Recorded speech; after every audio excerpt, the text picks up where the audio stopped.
On raconte dans la paracha qu'il y avait Abraham Avinu, avec son neveu, avec Lot, qui au début ils cohabitaient ensemble.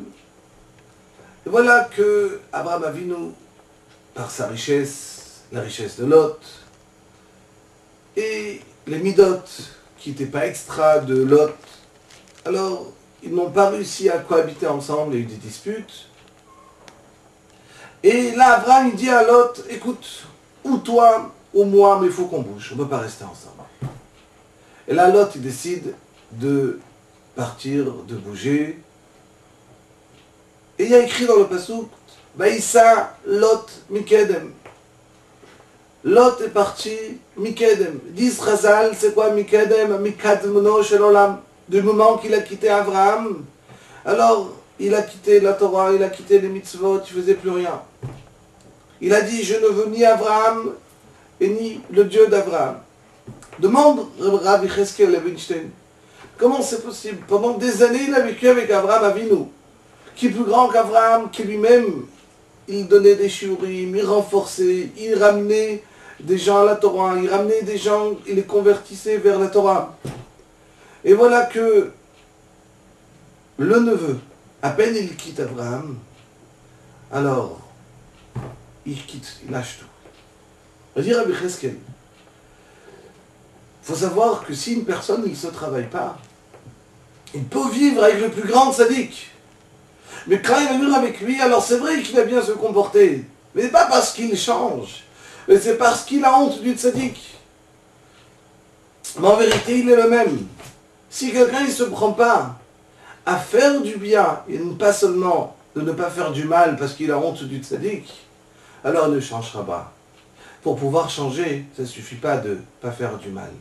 Il faut chercher à faire les mitzvot, y à rajouter encore et encore. Il y avait une fois, un rav qui voyageait dans une ville, et voilà qu'il passe dans la ville, et il voulait savoir quel shiur il devait donner.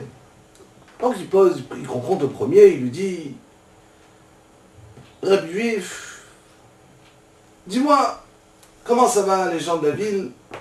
Puis là, tu sais, sur cette ville, ça a été écrit, la mère, Koulam Sadikim. Dans cette ville, tous des Sadikim, il n'y a personne qui vole, tout le monde est gentil, l'un avec l'autre, aucun problème.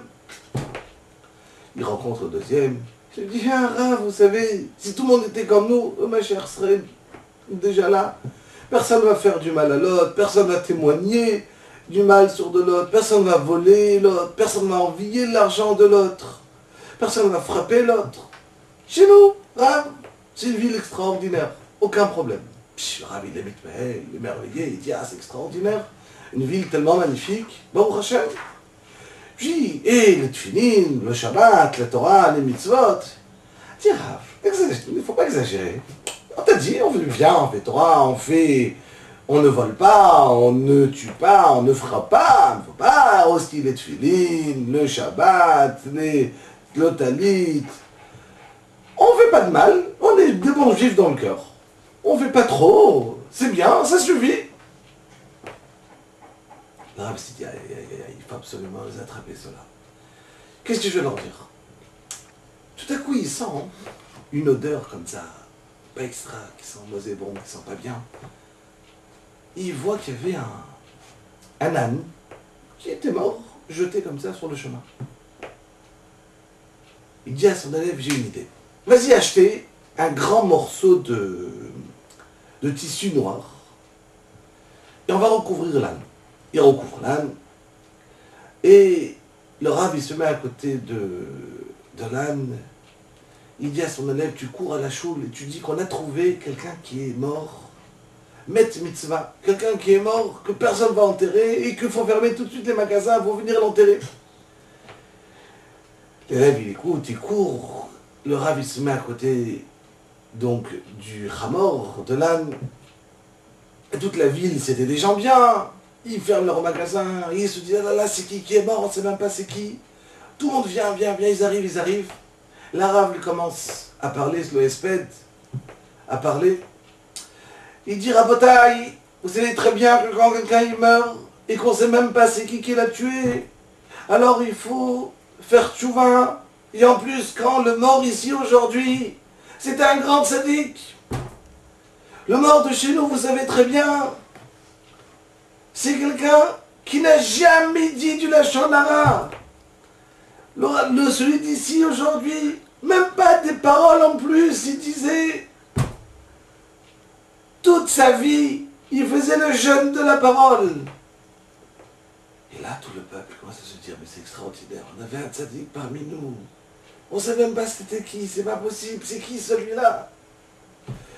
Et le Rav continue à parler, et vous saviez encore, et celui qui est décédé aujourd'hui, c'était quelqu'un qu'on pouvait le vexer, il disait rien.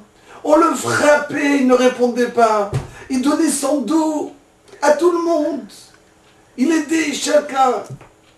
Et n'en parlons pas, c'était quelqu'un qui n'avait rien besoin, à peine s'il mangeait. Est-ce qu'une fois quelqu'un l'a vu manger de la viande? Est-ce qu'il a mangé une fois du poisson? Est-ce qu'une fois il a dormi dans un lit? Jamais! Il dormait par terre, dans le froid. Et là, toute la ville se mettait à pleurer. Oh là là, le tzaddik qu'on avait, le tzaddik.